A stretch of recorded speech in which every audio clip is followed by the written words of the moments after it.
Good afternoon, everybody. In view, it is with deep sense of grief that I wish to address the word on the carnage that took place in my house yesterday at Ifianyi, in the Ekusugo government area of Anambra State. And particularly in regard to the safety concern being raised by my friends, colleagues, well-wishers, and members of the people of Biafra who are representing all capacity in law. And also to address the false narrative being peddled by the police in Anambra State on the incident of yesterday. It has become compelling that I narrate to the world about what transpired in my house yesterday and how it started. On Sunday, being the first day of December 2019, I was called at about 8 to 9 p.m. the night by the DPO of Warri police station. So he never passed any message to me. Then in the morning, at about 6 a.m. in the morning, I got a call from my elder brother, Ejiofor, that police has invaded my premises, led by the area commander himself. So I requested to speak with the area commander, and which request was obliged by him. So, and which conversation was fully recorded. I requested to know why they're in my house, because at the time in question I wasn't around. So they said that they came to arrest one of my wards who participated in a local conflict. Then I ever demanded to see me, and I told him I went somewhere, but I was back probably around 10:30, 11 o'clock in the morning. That when I come back, I will come to the station to see him personally to find out what transpired, why he's in my house. So he said, okay, that he would oblige me that request. But he emphasized that time is of essence. He emphasized that time is of essence, that I should keep to time. So I became worried because I came back since 24th of November 2019 for my brother's burial. And I've been around since that time. The burial was conducted on the 27th of November 2019. We stayed till Sunday when we went for outing service.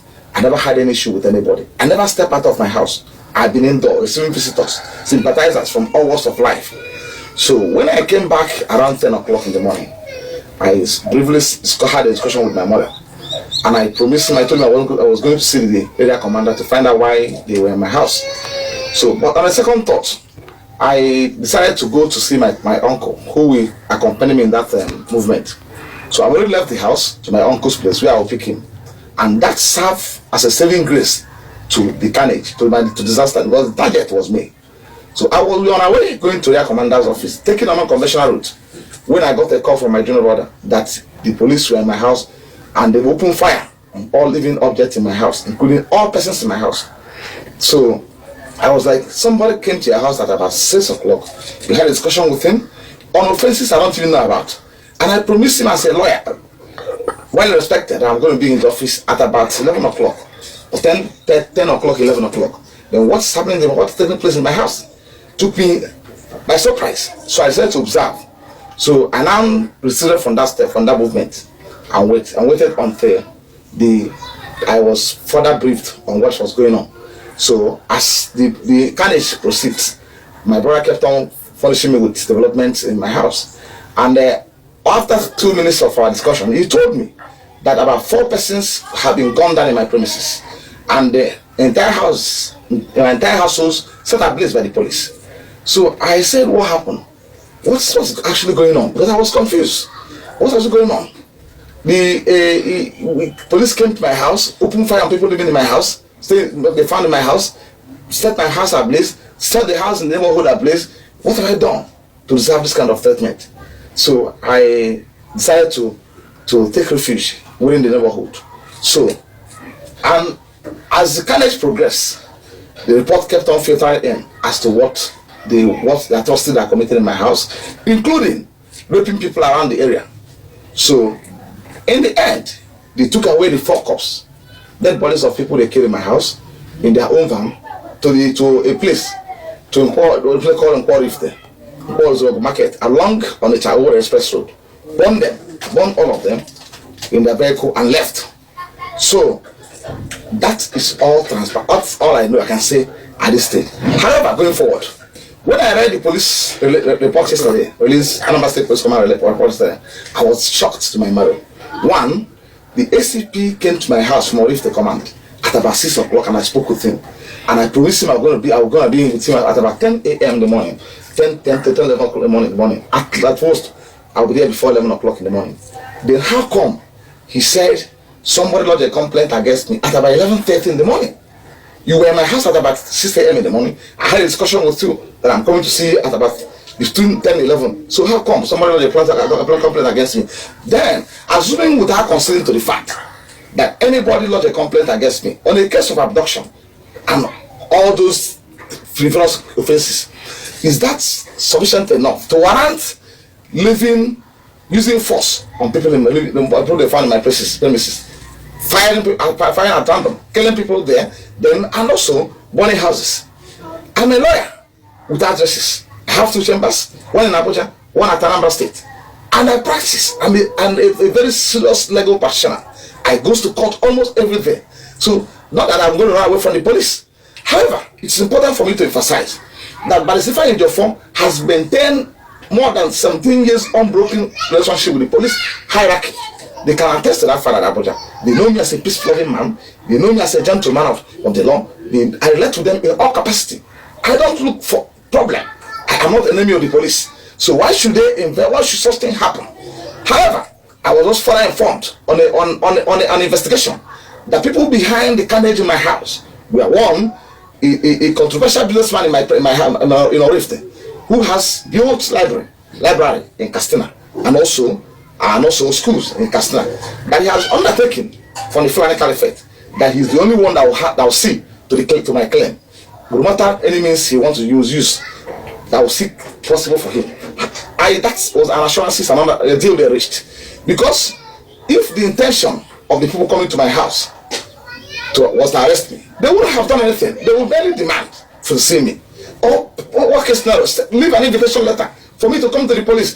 This is a person that has spoken with area commander in the morning before the attack incident. They will leave an invitation letter for me to come. Best what case scenario, they have many ways of getting at me. Even if I refuse to report as I was asked to come, they have many ways of reaching me. So I can run away from the police because I know I have committed no offense to law. I've committed offense to law. But the simple reason is because they are actually interested in getting me out of the way. They are actually interested in killing me. Because they have seen me, the government has seen me as a thorn in their flesh. Because I am defending the members of the Ejiofor of Biafra and then Because they tell me that any place they arrest any of IPOB, I will be there to get them out. I have been in all courts with them. Abuja, Lagos, Abuja, Port Harcourt, Akwa Ibom, all over the places, Anambra State, Enugu. All over the places, I've been in court with them. And I've been defended. Officially, all the cases I'm doing against them. Because IPOB are merely exercising their rights as constitutionally provided. So they are not terrorist organization. This the terrorism tax on them has been effectively challenged in court of appeal, which has been had and awaiting judgment. So I don't know where I've got it wrong. So only a few days ago, I was told which case I'm preparing to go to. That two members of IPOB were gunned down by police at around Zuzor. This is a matter I was planning to go to before they come to my house. So I am calling on responsible government, international organization, EU, UN, US, and also UK. And also Amnesty International to get involved and investigate the carnage in my house. Because as I speak to you, I'm homeless as I speak to you. They burned down virtually everything. And furthermore, it's important to clarify that many people were killed in the process. Now, I learned that many people that were running inside the houses that were burned were killed, were burned down. So until when an access is given to people who investigate what transpired in my house, we cannot be able to determine the number of people that were killed. Because I can assure you that over 20 to 30% has been murdered in my house on account of this incident. And my mom was also gunned down. My mom was also gunned down. My mom sustained a serious gun injury and is doing a serious treatment. So I don't know the offense I have committed for becoming a lawyer for IPOB. So I don't know why I got it wrong. This is a person that has been at home since Sunday, 24th of November, 2019, till Sunday, 1st of December 2019, when we went for outing service. So I'm calling on MBA also to intervene. I'm going to do a petition. I'm made a contact with the MBA local chairman of MBA Abuja branch. Okay, to take it up. But I don't know what I've done. My life is at stake as I speak to you. Because the intention of their salaries is to kill me. Nothing more. Thank you very much. Thank you very much. So I want this matter to be speedily investigated. Speedily investigated. Thank you so much. Furthermore, it's important to pass this message to the whole world that if my house will be attacked in this manner, done by the police in conjunction with the military, it shows that there's nobody in the southeast region who is saved. Those are the means. If my house can be attacked in this manner, and people come down in this manner, that shows that there's no southeast person, there's no southeast who is serving the hands of the security agents. Right? It's also important to emphasize, no policeman corpse was found in my premises. Because I have got to say that. Then their vehicle was not found in my premises. Nobody was killed. No police was killed. They took the corpse of the people they killed. The civilians they were killed in my house to the expressway, burn them down, and also burn the vehicle. So I am very, very familiar with the workings of the system. Very by virtue of my relationship with the police. I know that if at all that the police is actually investigating those frivolous and small criminal allegations against me, what they would have done in the first place. Okay. Thank you so much. It's finished.